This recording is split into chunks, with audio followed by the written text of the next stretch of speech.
CUET, NCET, CTET जैसे exam में teaching aptitude subject के यदि आपने चयन किया है तो उसके प्रश्नों की श्रृंखला चल रही है और ये चौथा वीडियो है जिसमें हम 46वें प्रश्न पर आ चुके हैं। प्रतिदिन हम 15 महत्वपूर्ण प्रश्नों को हल कर रहे हैं। चलिए प्रश्नों को शुरू करते हैं।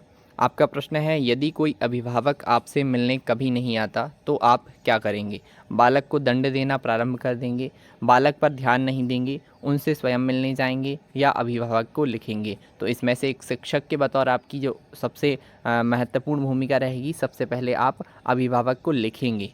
ठीक है, अगला प्रश्न देखते हैं। अगला प्रश्न है, शिक्षकों के बीच संघर्ष का सबसे दूषित परिणाम होता है? शिक्षण समस्या में कमी, छात्रों का व्यवहार बिगड़ जाना, पाठ्य सामग्री क्रियाएं प्रभावित होती हैं, प्रधान अध्यापक और अध्यापकों के संबंध खराब हो जाते हैं। तो देखिए, अगर शिक्षकों के बीच ही संघर्ष रहेगा तो सबसे पहले तो छात्रों का व्यवहार उनके प्रति बिगड़ जाता है, यही आपका सही उत्तर होगा। अगला प्रश्न है, छात्रों में अनुशासन बनाए रखने के लिए एक शिक्षक की कौन सी भूमिका सराहनीय है? आपके ऑप्शन हैं शिक्षक की अपनी योग्यता, शिक्षक का विचार, शिक्षक का व्यक्तित्व और शिक्षक की कक्षा प्रबंधन की क्षमता। तो इसका सही उत्तर है, जब उसमें कक्षा प्रबंधन की क्षमता रहेगी तो स्वतः ही वो अनुशासन बनाए रखेगा। अगला प्रश्न देखते हैं।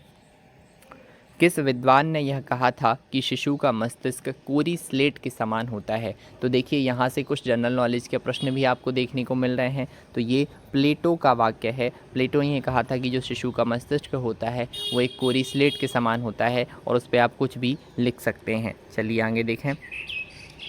किस विद्वान ने सीखने के 5 चरण बताए थे? इसके लिए आपको थोड़ा तो पढ़ना होगा। जो सरल प्रश्नों का स्तर था वो धीरे धीरे कम होता जा रहा है और जो कठिन प्रश्न हैं वो आपके सामने आते जा रहे हैं। तो ये हर्बर्ट का वाक्य है। हर्बर्ट ने सीखने के 5 चरण बताए थे। अगला प्रश्न देखें। अनुशासन भंग करने वाले छात्रों को दिया गया दंड ऐसा होना चाहिए कि भय के कारण कोई छात्र अनुशासन भंग ना करे, वह छात्र हमेशा उसकी याद करके काँप जाए, दंड पाने वाले छात्र अपने को सुधार लें, स्कूल भर में उसकी चर्चा हो। तो बिल्कुल आप इसका जो सही उत्तर सोच पा रहे हैं, दंड पाने वाला छात्र अपने को सुधार ले, ऐसा ही अनुशासनात्मक रूप से दंड दिया जाना चाहिए। आपका अगला प्रश्न है, किंडरगार्टन स्कूल सबसे पहले किस देश में खोले गए? देखिए, किंडरगार्टन स्कूल जो होते हैं आज जिन्होंने प्ले स्कूल का रूप ले लिया है, 6 सप्ताह से लेके 6 साल तक के जो शिशु होते हैं प्ले स्कूल टाइप के रहते हैं, वो किंडरगार्टन स्कूल के अंतर्गत आते हैं। तो सबसे पहले ये जर्मनी में खोले गए थे। चलिए अगला प्रश्न देखते हैं। भाषा सीखने का प्रभावी उपाय है? पाठ्य पुस्तकें पढ़ना, सहायक पुस्तकें पढ़ना, अखबार पढ़ना, वार्तालाप करना। देखिए, हम अभी जिस वीडियो के माध्यम से मैं आपको बता रहा हूँ, मैं भी एक भाषा का उपयोग कर रहा हूँ, तो हम वार्तालाप करके भाषा को अधिक प्रभावी रूप से सीख सकते हैं। ठीक है, इसका डी ऑप्शन सही रहेगा। अगला देखें, छात्रों के चरित्र निर्माण में सबसे अधिक महत्वपूर्ण भूमिका किसकी होती है? अध्यापक के उपदेशों की, स्वयं अध्यापक के आदर्श चरित्र की, महापुरुषों के जीवन गाथा पढ़ाने की या धार्मिक शिक्षा की? तो देखिए, आप जहाँ से शिक्षा ले रहे हैं, जिस प्रकार से शिक्षक अपने बच्चों का निर्माण कर देगा, उसके लिए आवश्यक है कि उसका खुद का निर्माण, उसका व्यक्तित्व निर्माण, उसका आदर्श होना चाहिए। तो स्वयं अध्यापक के आदर्श चरित्र की इसमें सबसे महत्वपूर्ण भूमिका होती है। अगला प्रश्न देखें। निम्नलिखित शिक्षण विधियों में से कौन सी विधि वास्तविक अनुभवों को प्रदान करने के लिए सबसे अधिक उत्तम होती है? भ्रमण विधि, प्रोजेक्ट विधि, भाषण विधि या पाठ्यपुस्तक विधि? यदि आप बच्चों को किसी टूर पे घुमाने ले जाएंगे, उन्हें आपको किसी चीज़ के बारे में सिखाना है, तो आप बिल्कुल ही उनको देख के सिखा सकते हैं। आपको गायों के बारे में जानना है, आप गौशाला घुमा दीजिए, भ्रमण विधि सबसे उपयुक्त होगी। आगे देखें।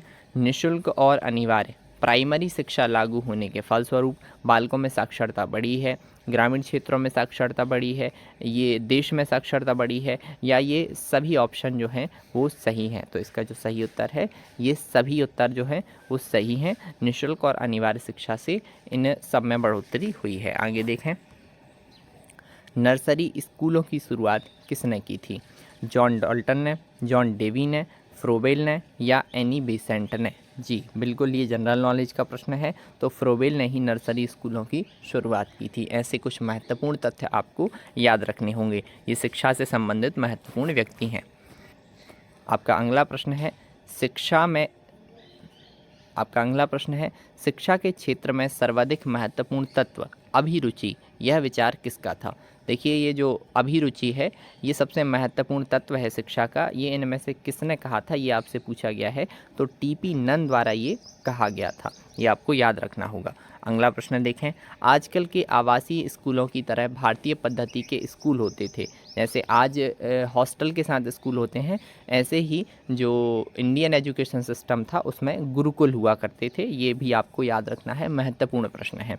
अगला और अंतिम प्रश्न देखें इस वीडियो का, भारत में स्त्री शिक्षा के एक महान समर्थक थे महात्मा गांधी, रविंद्रनाथ टैगोर, कार्वे, अरविंदो। लगभग सभी स्त्री समर्थन करते थे, स्त्री शिक्षा का समर्थन करते थे। लेकिन एक महान समर्थक यदि आपसे पूछे जाएं तो वो धोंडो केशव कार्वे थे।